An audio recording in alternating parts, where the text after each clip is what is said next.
We see on an island, where a group of hunters face off against several giant monster ants. Their leader gets right up close to one of the ants and says they have to hold them back no matter what, no retreat allowed. But damn, these hunters get overwhelmed real quick. The leader is losing consciousness, and one of the ants is chowing down on his insides. It looks like he's gonna die. But out of nowhere, this dude with crazy strong healing magic saves him just in the nick of time. The leader freaks out because this guy is about to get attacked too, but boom, he gets saved too. And the guy who saved the leader calls on his teammate to finish off the ants. This next guy is a total beast, beating the crap out of those monsters easily. The first group realizes that they were just side characters all along, and these dudes who came to save them are S-rank hunters, the best of the best. They wipe out the red ants easily, but then this even bigger albino ant shows up. The attackers decide to engage the ant, while they leave the wounded leader to the healer. They go all out, using their teamwork to rip off its face and arms. The super powerful warrior uses one of those ripped off arms to obliterate the giant ant. But hold up, there's no time to celebrate because the albino ant army arrives. It turns out the giant ant was just one of many, but these hunters ain't scared, man. The mage guy powers up his lightning, and the brute dude goes into full-on Hulk mode, ripping his clothes apart with his massive muscles. You can see their crazy fight from the city, where this other guy named Choi is relieved they made it in time. Choi's got his hands full because the city's got a serious ant problem too. But he handles it like a boss and lights it up with some serious flames, leaving only the colorless ones. And he's got a team of exterminators to help him out. We then learn that over 10 years ago, portals that could connect to a different dimension suddenly appeared in the world. And guess what? All types of monsters come from the portal. Only folks with special powers, called hunters, can fight them off. The hunters are ranked based on their magical abilities, from S rank being the highest to E rank being the lowest. But here's the kicker, once their powers awaken, they can't get any stronger, no matter how hard they try. 3 years have gone by, and that construction site is now a dungeon raid spot. We see this dude grabbing some drink before he heads in, and one of his friends calls out to him. He's surprised to see him there since he heard that Park quit being a hunter. That was true, but then the economy smacked him in the face after his wife got pregnant a second time. So the dude needed to make a ton of cash real quick, and a dungeon raid seemed like the perfect way to do it. We see that our hero has arrived. His name is Jinwoo.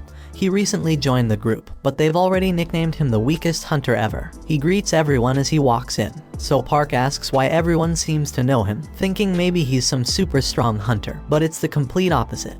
Jinwoo is known as the weakest hunter ever. He managed to get himself injured and ended up in the hospital in an E-rank dungeon. They might as well create a new rank just for him, like an F rank, because he's that weak. But here's the thing, his reputation as the weakest works in his favor. If they call him in for a dungeon raid, it means it's probably gonna be a piece of cake. Jinwoo heard every word they said about him, but he couldn't deny it because it was true. He's just that damn weak. This woman named Juhi calls him out, and it turns out Jinwoo knows her from a previous mission they did together. But forget the greetings, she's more concerned about his latest injuries, and asks him what the hell happened this time. They sit down, and Jinwoo explains the embarrassing fact that he got injured in the lowest ranking dungeon. And get this, the team didn't even have a healer with them, because they didn't think any hunter would be dumb enough to injure themselves there. But they didn't take into account Jinwoo Dumbass' existence. Juhi gets pissed on his behalf, but Jinwoo already knows it ain't their fault. It's his damn fault for being so weak in the first place. It's time to enter the dungeon, and they're all about to head in.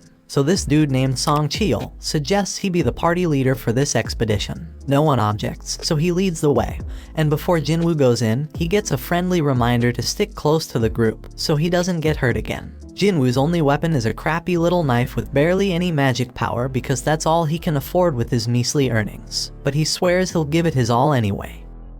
In another place, there's this president of the Hunters Association named Juhi. He just finished a meeting with the government. They warned him about something called dungeon break that they needed to avoid. However, these same people demanded that they get the goods obtained from the dungeon. The members of the association make their living by selling the stuff they find in the dungeon, so Juhi doesn't have a problem with that request. The crystals they get from defeating magical creatures are called magic gems, and they sell them for money. Now let's go back to Jinwoo. Somehow, he managed to get his hands on a magic gem. Of course, he's thrilled about finally getting one, but he quickly has to defend himself against a goblin. When Jinwoo attacks the goblin, Jinwoo's blade shatters to pieces. The goblin stabs our hero, and instead of fighting back, Jinwoo just stands there screaming. Luckily, the big guy from earlier rushes past the useless girl and saves Jinwoo. While she heals him, Jinwoo can only watch as the rest of the team does all the work. We then find out that magic gems obtained from high-ranking magical creatures can be used to make more powerful weapons to defeat even stronger creatures. Mana crystals from the dungeon can also be used as weapons, but they're not nearly as effective as the magic gems. The government wants to use these items as a new kind of energy source. It's safer, more efficient, and causes less pollution compared to other types of power. It's like the perfect green energy, and the government is desperately researching how to generate electricity from these gems and crystals. Since these items can only come from the dungeon, hunters become incredibly valuable. Meanwhile, back in the dungeon, the team celebrates their victory after defeating the dungeon boss. Jinwoo must be the weakest person ever because he took a beating and Jinwoo is still healing him. She wonders why he even became a hunter if he's always getting injured, and thinks he's gonna meet his end one day. Jinwoo apologizes, but his words don't mean much and she's just worried about him. Everyone gets their share of the spoils from the battle, but there weren't many mana crystals, so they won't make much money. Jinwoo starts to doubt himself and feels disappointed to have only gotten a measly E-rank gem. He starts questioning if it's even worth risking his life for. One guy on the team calls everyone's attention to a huge hole, and they all gather around to figure out what the heck it is. Looks like a cave, but they're in a dungeon, so it's more likely to be a double dungeon. It's rare, but they've heard of it before, and their suspicion is confirmed, because they've already taken down the dungeon boss, yet the place hasn't started closing like a regular dungeon would. It seems like there's more loot to be grabbed deeper inside. Now Song Cheol tries to be the voice of reason and suggests that they follow the normal protocol by informing the association about the double dungeon and following their instructions. But the team ain't down with that idea, because it means giving up all the untapped loot that's probably waiting for them down there. Then this guy Park says it's just an F-rank dungeon, and then he brings up his wife and kid, talking about how he needs to make more money to support them. Song Cheol gets the point they're trying to make, but he wants to hear everyone's opinions before making a decision. Each team member chimes in with a mix of approval for venturing deeper and the realization that this is a clear death trap. In reality, 6 voices are answering to go to the cave, while 6 voices want to turn back. That means someone needs to break that tie, and the only one left who hasn't voted is Jinwoo. The decision is left up to him, and he knows damn well that a D-rank dungeon is insanely dangerous for him. But with his father missing, he's the only one in his family who can earn any money. He's already burdened with a ton of financial responsibilities. His mom's in the hospital, and his sister needs to go to college, so he can't stay broke forever. So he decides to go into the dungeon. Elsewhere, in the lab, where people are getting tested for their magical powers. In the waiting room, the others are ready to recruit any promising new hunters. This ranked hunter Choi has told his people that regardless of age or gender, they're getting recruited. Meanwhile, some thieves snatch a purse and get ready to run over a girl who's in their way. This girl fearlessly snatches the purse back from those guys without even blinking. It's like it's just a regular day for her. This girl is Cha-hee, the famous S-rank hunter. She's a celebrity, but she can't handle all the attention. Her fans go crazy over her, and she makes a super dramatic exit.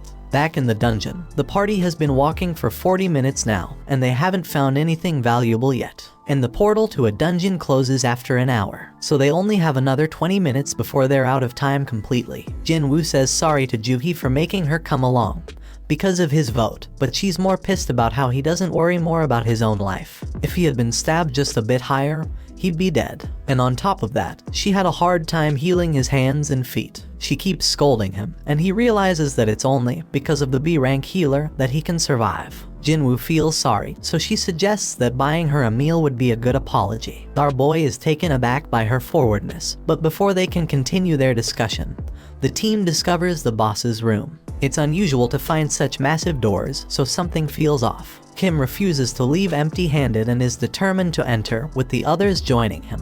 Meanwhile, in the city, a group of hunters are going through an orientation where they watch a video of Gunhee. He explains that the dungeon portal has been around for over 10 years, and there are still many mysteries within. Being a hunter is dangerous, even for the most experienced ones, so they must always be cautious during a raid mission. They can't afford to be arrogant, and the main key to survival is extreme caution. However, this group in the dungeon seems to have completely forgotten those words and is entering a mysterious, dangerous, and unexplored room. These guys act very naturally, as if they're on some amusement park ride, as they've never seen a dungeon like this before. The statues look ancient, and at least 100 years old. Jinwoo is fixated on the biggest one, and Joohee starts feeling uneasy due to the eerie silence. Everyone wonders where the boss is, and Song Chil stares at something that looks like a magic circle on the floor. His attention is drawn to a tablet with ancient writings, containing commandments about worshipping some god. But Song is more concerned about something else. Joohee is certain she saw the giant statue's eyes move as if it was looking right at them.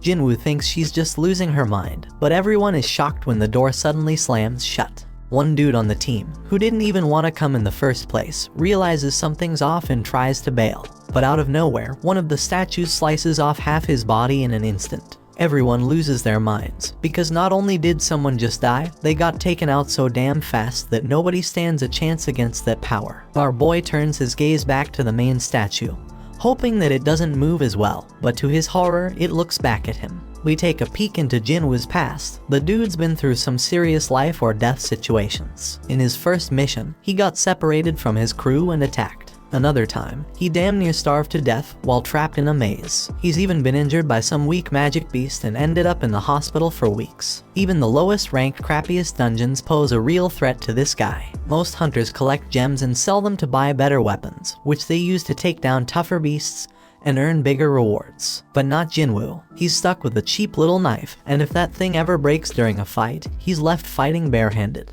His clothes are all raggedy with holes in them. He constantly gets mocked by others. He is stuck in this dangerous job that barely pays the bills. His only way to survive is by finding clever tricks and studying every little detail around him. Fast forward to the present, Jinwoo senses the danger oozing out of the giant statue, but he can't warn the others in time. That giant shoots out a massive beam from its eyes, causing chaos and destruction. The team is freaked out, unable to wrap their heads around what's going on. Joohee's trembling in fear, and his buddy Jinwoo is wondering how the hell things ended up like this. They're trapped with no way out, and even if Jinwoo gets lucky this time, he knows deep down he's gonna end up dead sooner or later. But our boy wished to catch the One Piece episode before he died. Song Chil tells everyone to stay put because the statue will strike again if they move. Jinwoo is too terrified to move, and Song thanks Jinwoo for his earlier warning, when he shouts for everyone to get down because he saved them all. Song is a seriously tough dude, and Jinwoo is shocked to see that he's missing an arm.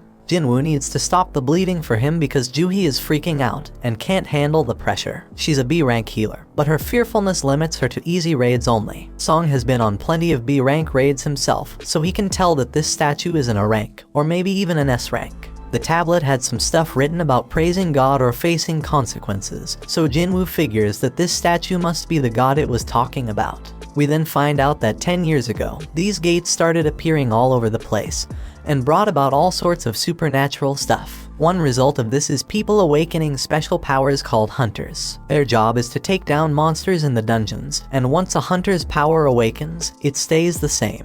At school, Jinwoo's sister tells some girl about how her brother always ends up getting hurt. This girl can't believe that Jinwoo is a hunter and says she'd be a better hunter than him. Back in the dungeon, Song wants to come up with a plan to escape, but this one man gets impatient. He just signed up with some famous guild and doesn't want to die now. This guy is confident that his insane speed will get him out of there. He does have some crazy speed as he takes off running, but the statue disintegrates him, leaving only his fast feet behind. That makes it clear that this statue could wipe them all out in a heartbeat if it wanted to, and it could do it easily. So why doesn't it? Jinwoo realizes it must have something to do with the first command, which is to worship God. Jinwoo gets up, having come up with an idea, and gets a determined look on his face. Song is worried, but amazed to see that Jinwoo hasn't given up on surviving this mess, judging by the fire in his eyes. Jinwoo locks eyes with the statue and manages to prevent it from attacking at the very last moment. Our boy figures something out and tells everyone to bow down. Jinwoo thinks that if they show some respect to God by keeping their heads low, these freaky statues won't attack. Now everyone else is too damn clueless to come up with a better plan, so they all start bowing down to the statue, scared as hell, hoping this will save their sorry asses. But things get terrifying when the statue makes a terrifying face, moving mutton chop despite all the advice, and gets all pumped up because the statue ain't attacking anymore. And guess what? Everyone follows his dumb lead. But our boy he's say there's more to this crap. Right then, the statue makes a crazy move and stands the hell up. Now the supposed leader turns to Jinwoo, hoping he's got a plan. But damn, our boy doesn't, but for the fact that they can't break the commandments set by the tablet. The second commandment says they gotta praise God, so this brave dude with long hair steps up and starts praying to the damn thing.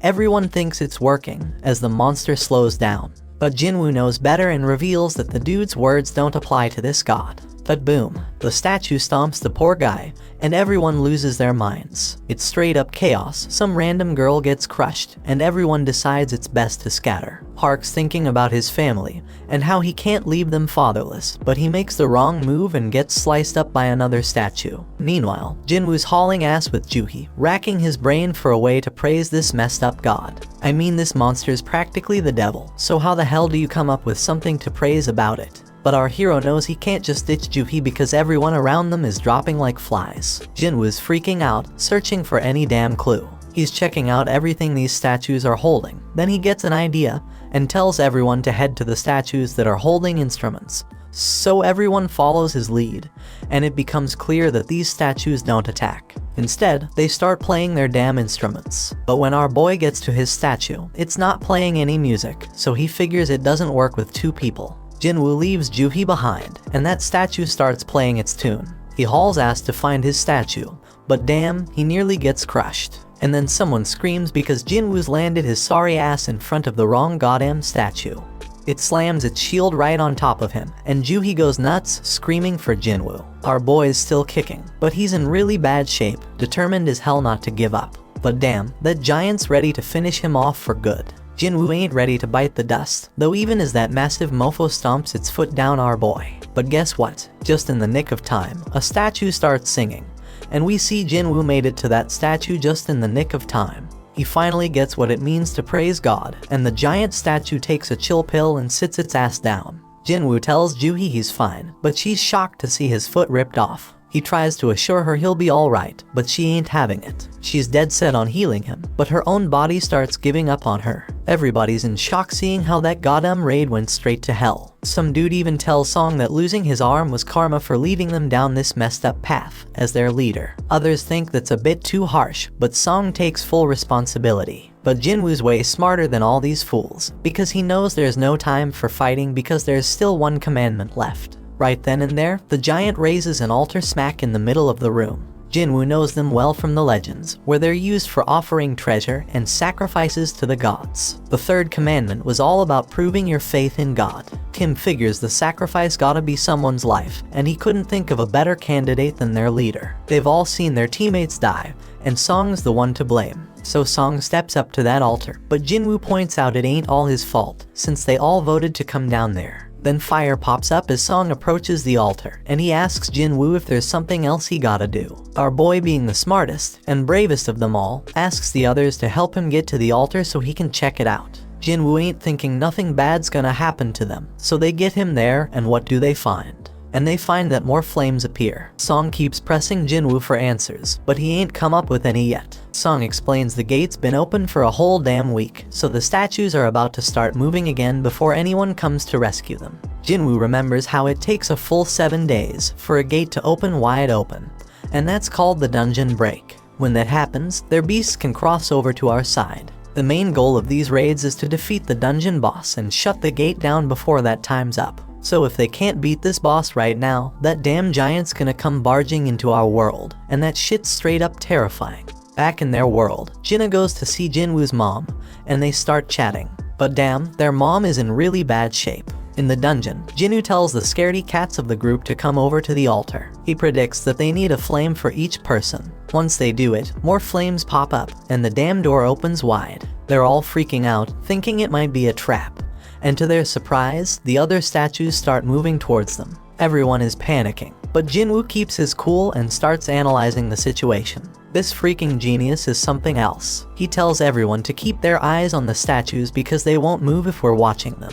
Everyone follows his orders, and shockingly it works. Everyone's doing their best to keep their eyes on those terrifying statues, but then this one chick gives in to fear and tries to haul ass toward the door. As soon as she crosses the circle, her flame goes out, but she manages to make it out the damn door. Song Cheol can't figure out what the hell is happening. The door closed a bit, but the girl made it out alright. He thought we were supposed to stay in the circle, so naturally, he turned to Jinwoo for answers. Jinwoo's just as confused, but he starts analyzing everything again. Those blue flames have been burning out over time. One of the fire ones went out when that girl escaped. The first order was to revere, the second was to praise, and the third was to prove our faith. Jinwoo is damn sure that the door must be a trap. This situation is dangerous as hell, and it's messing with our heads, giving us false hope. It makes him wonder if this is some test of our faith in this god. Jinwoo gets thrown to the ground as the next dumbass decides to make a run for it, and the same shit happens. His flame goes out, the door closes a bit more,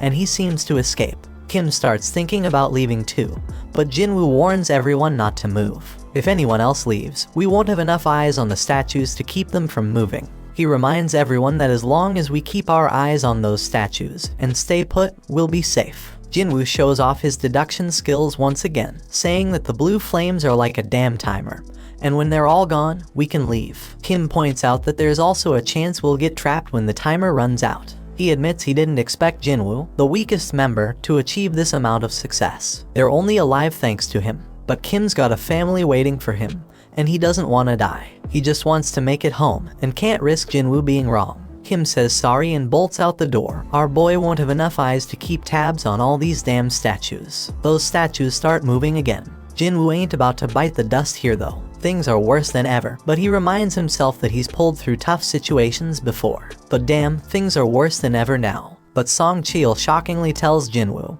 and Juhee to leave. He predicts that as long as one person stays by the altar, the door will stay open. And since Jinwoo and Juhee have some long lives ahead of them, he insists they should be the ones to make a run for it. Song Cheol wants Juhee to look after Jinwoo, but the poor girl's legs give. Things couldn't possibly get any worse, and Song realizes that Juhee must have pushed herself too hard to heal Jinwoo. Things have gone to the dogs, so Jinwoo tells everyone to leave him behind. Juhee needs someone to carry her ass out of there, and Song's the only one with 2 working feet. Juhee thinks she should be the one left behind, but Jinwoo reminds her about that lunch date they had planned.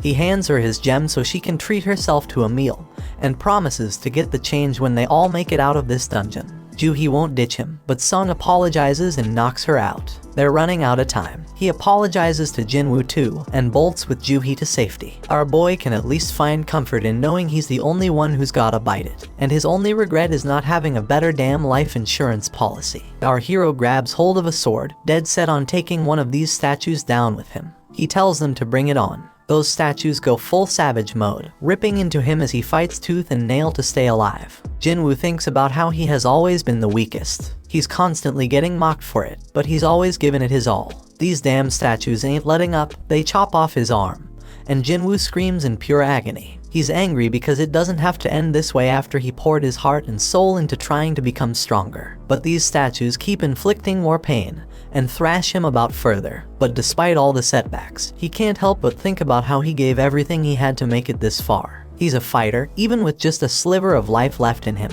He's got this burning desire to let out a scream of pure anger, but he can't even do that as he is stabbed through the chest. Jinwoo's on the brink of death, but you can feel the rage coursing through his veins. He starts reflecting on how the first few people who ran away were just weaklings. They claimed they couldn't handle it anymore, but deep down, they were just selfish. Those fools were only looking out for themselves, and it's always the most selfish jerks who end up benefiting the most. That thought fuels Jinwoo's rage even further. He's got a family too. All he wants is to make it back home alive, just like those lucky ones before him. The pain is unbearable, and he starts wondering if it's a good thing that he's the only one who has to die. In his battered state, Jinwoo's mind starts wandering, and he realizes what a hypocrite he's been. He's struggling to catch his breath, desperately clinging to life. He doesn't want to die, but the final attack comes crashing down on him, and our boy wishes he could have one more shot. And just when it seems like it's all over, the final blue flame goes out, and this mysterious notification pops up out of nowhere. It turns out he's completed some secret quest called Courage of the Weak. It's offering him the opportunity to become a player. The catch is if he doesn't accept, the player's heart will stop in a fraction of a second, so no choice, and he hits that yes damn button.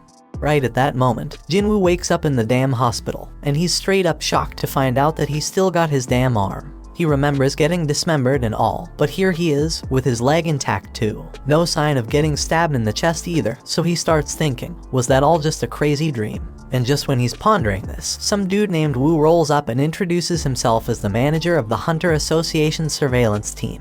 And that purple-haired dude, yeah, his name's Kang, but they ain't saying why they are there. They do reveal that Jinwoo was unconscious for 3 straight days. And get this, Joohee and Song ain't dead either. Song lost his arm though, so he might have to peace out as a hunter. Joohee's all sorts of messed up mentally, so she's getting psychiatric care. But it doesn't look too good, bro, so she's probably not gonna continue as a hunter. Only 6 peeps made it out alive from that crazy double dungeon they stumbled upon.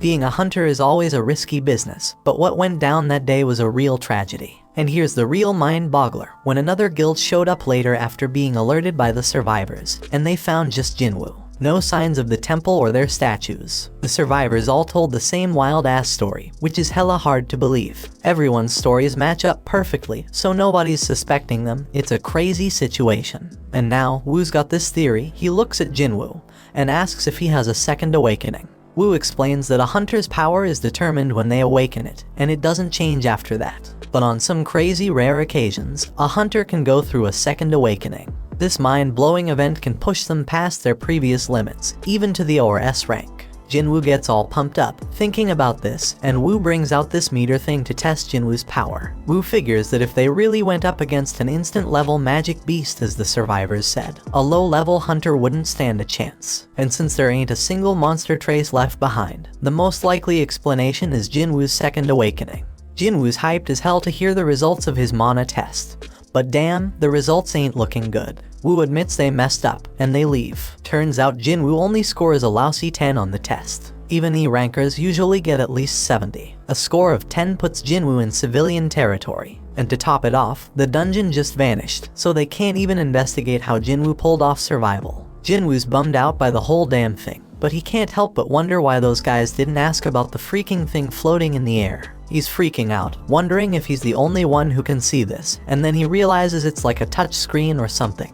Jinwoo remembers getting a message about becoming a player, but his sister interrupts his thoughts. She's all worried about him, so he apologizes and asks if she can see the panel. She can't see it, so he asks if she knows how opening messages in games usually work. Jinna thinks he's gone nuts, but our boy reminds her she used to be a gamer. She gives him the obvious answer, saying he just needs to check his inbox. Right then, a notification pops up saying Jinwoo has a daily quest, which is all about strength training. After Jinna leaves, our hero opens up a ton of these panels. They explain that the system is there to help the player get better, and if he doesn't follow it, there's gonna be consequences. They've also sent him some rewards, but Jinwoo has no clue what any of it means. Jinwoo accepts his daily quest, which sets out a bunch of goals like push-ups, sit-ups, squats, and running. But if he fails to complete the quest, he's gonna get penalized. Jinwoo starts wondering if this whole thing's a joke since he's stuck in the hospital and ain't got no energy for any of that crap. Outside, Woo tells the chairman that Jinwoo didn't have a second awakening. The whole incident's still a mystery, so they gonna mark it as a special case and look into it more. Meanwhile, Mr. Choi tells Cha-hee that she gonna be part of a B-rank raid as an instructor. This raid's gonna test and train the recruits, and he can't think of a better instructor than her. Cha-hee doubts her teaching skills, but Mr. Choi tells her to just fight like she always does, and everyone gonna learn from watching her. He goes on to explain that the Hunter Guild is one of the top 5 guilds in the country, but they ain't nothing special on the international stage. Hunters can't level up on their own, but they can improve their collective combat skills. Somewhere else, another gate opens up, and the observers are all like, damn, when are the hunters gonna show up? At the freaking hospital, Jinwoo falls asleep as the clock reaches midnight. Then a damn notification pops up, saying he didn't finish his quest, and suddenly the ground starts shaking like crazy. Jinwoo is frigging terrified when he finds himself in the middle of a damn desert, and to make things worse, there's this giant creepy caterpillar monster right in front of him. But suddenly another notification pops up, saying he's got a penalty quest, and he's gotta survive for 4 freaking hours. Back at the hospital, the nurses are all like, where the hell is Jinwoo? Because he's nowhere to be found. Little do they know our hero is stuck in some other dimension, running for his damn life. The giant caterpillar thing is closing in on him, and he's like, oh shit, because there's more than one of them. And if that ain't bad enough, Jinwoo still has 2 hours to get his ass back to the hospital. The nurses keep searching for him, they are all worried. Meanwhile, poor Jinwoo is running his ass off, knowing he's running out of time. The caterpillars are getting closer and closer, but just as the clock hits the deadline, Jinwoo finds himself back at the hospital. The notification confirms that he completed the penalty quest, but Jinwoo is so drained that he ends up puking and passing out. He gets another reward, but he's out cold and has no idea. Later on, Jinwoo tells his sister that he's healing up nicely and might be able to go home soon. So he gets dressed in his fancy tracksuit and heads outside. Over in another place, Juhi gets a request to join a raid, because some D-rank gate has shown up. The other guilds are busy, and Juhi can't bring herself to agree to go. On the other hand, Juhi gets some good news that Jinwoo has woken up from his coma. Juhi is all nervous and shit as she goes to visit him, but the nurses are like, he's running again, just like every day since he woke up. Outside, Jinwoo is thinking about how it's been 4 days since he woke up, and he's learned a few things. First off, those pop-up windows he's been seeing are for real, not some crazy hallucinations. And when he completes his daily quest, he gets 3 types of rewards. One is full recovery, which he uses now to shake off all that exhaustion from running. Then there are ability points, which he can use to boost his skills. Currently, our boy can totally feel the difference.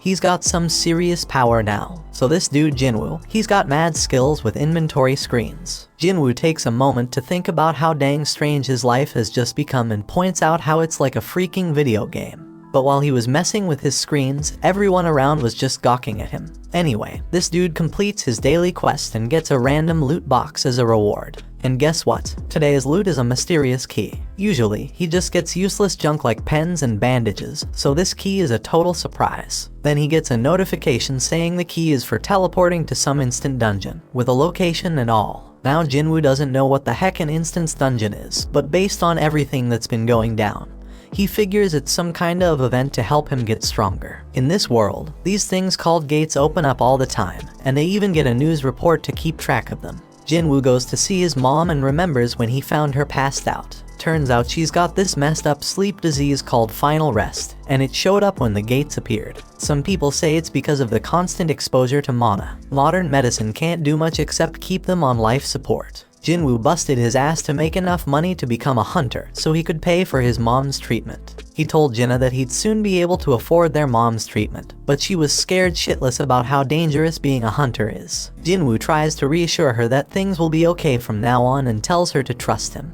But damn, it's clear that he's useless in a fight, and he ain't getting nothing from the rewards because of it. But things are different now. Jinwoo's putting in work to train his body, pumping all his ability points into strength. He even shows off an apple that he's crushing to show his progress. This dude's dead set on getting stronger and ain't taking no shit. So he heads to the location from the key notification, fully prepared for whatever's coming. And if shit gets too real like it did in that raid, he'll just haul ass and run away. When Jinwoo pulls out his key, bam, a freaking keyhole appears out of nowhere. Jinwoo uses the key to unlock it, and boom, a mysterious gate shows up. So he walks through it, and guess what? A notification pops up saying he's in an instance dungeon. The exit's sealed off, but regular folks don't even notice it. Turns out this place is like a whole other dimension, and these instance dungeons ain't like your regular dungeons. He thinks it's kinda like a red gate, but he ain't got much info on those since he's never been in one. Jinwoo realizes he can't just run like he planned, and then another notification pops up. It says the only way out of this joint is by beating the boss or using a teleportation stone. Jinwoo's couldn't even take down an E-rank beast before, and now I gotta clear a whole instance dungeon all by myself. He wonders if he's really up for it, but he figures he ain't got no choice, so he starts making his way through.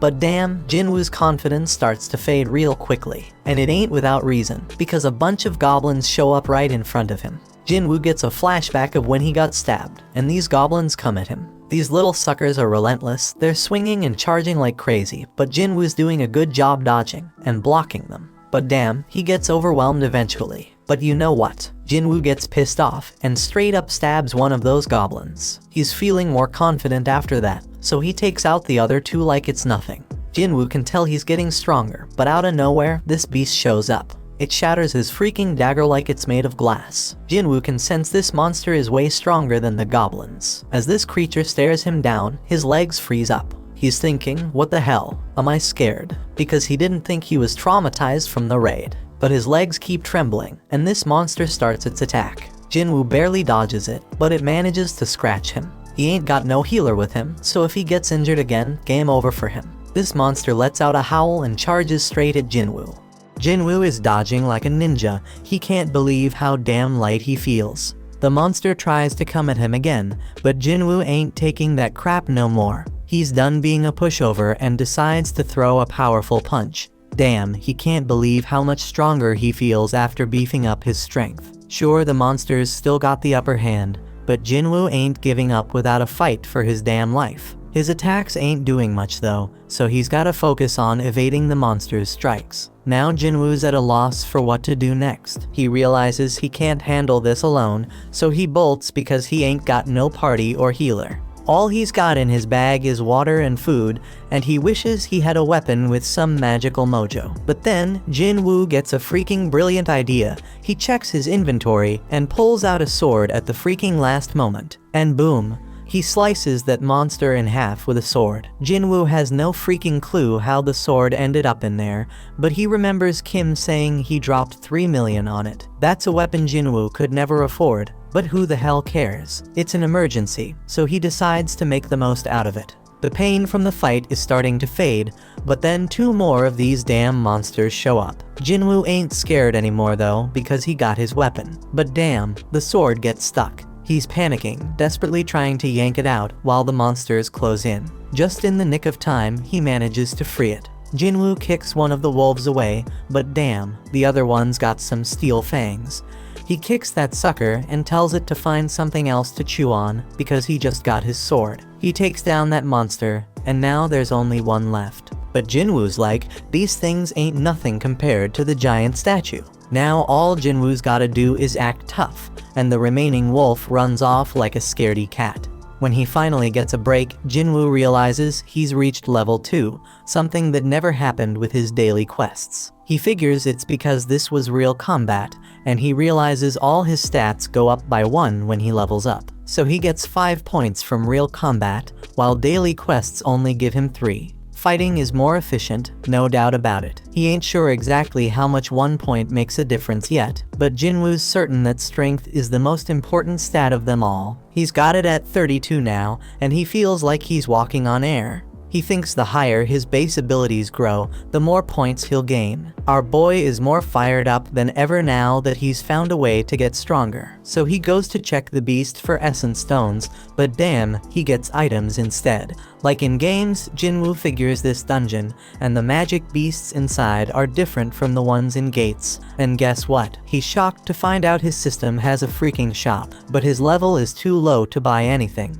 At least he can sell stuff though. The dude manages to get 20 gold from a tooth. Jinwoo ain't sure how much that's worth, but he remembers he's in an E-rank dungeon, so it probably ain't much. Now Jinwoo's thinking about what he's gotta do next. He can't bounce until he beats the boss, and he ain't got a clue where to find a teleportation stone. To make things worse, if he stays too long, he'll run out of food. He knows damn well he can't take down a boss right now, even if it's just E-rank, so he's wondering if he should level up first. Right then, Jinwoo's mind gets blown when a whole pack of wolves shows up. Jinwoo tells himself not to be scared because he already knows what dying feels like. This time, he charges straight at them wolves and starts slicing them up like a meat. Jinwoo promises he ain't going down easy, but he knows them wolves ain't gonna give up either. This dude's getting a little crazy because he wants the fight to last and be intense. He just wants to get stronger, so he's gonna follow all them ridiculous rules from the system.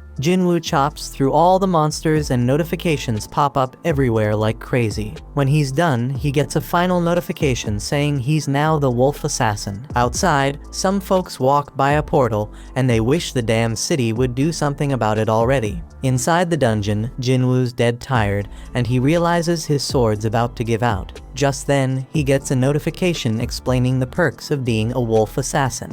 Jinwoo gets a 40% boost to all his abilities when fighting animal-type monsters. And guess what? When he checks his inventory, he finds a whole bunch of fangs and a cloak. But here's the real kicker. He also finds a teleportation stone. Jinwoo thinks about using it to bail, but he hesitates because he might never get this easy of a chance to get stronger again. He's got no clue what's gonna happen to this dungeon when he leaves. It might just vanish into thin air. It could be like some limited time event in a game and vanishing without a trace. Faced with this tough decision, Jinwoo decides to keep moving forward. Meanwhile, Juhee gets a call from the Hunter Association saying there's been a dungeon break at a gate nearby. They're running low on healers, so they need her help. Juhee feels guilty because she turned them down before, but now she's like, damn, Jinwoo worked his ass off, I gotta step up. While Jinwoo's still fighting in the dungeon, he realizes the higher his level gets, the easier it is to kick monster ass. Plus, the text describing them starts changing colors. White means they're weak as hell, orange means they're on par with him, and red means they're seriously strong. Those wolves that were red before, now they're white. That means Jinwoo has seriously leveled up like he's become a beast.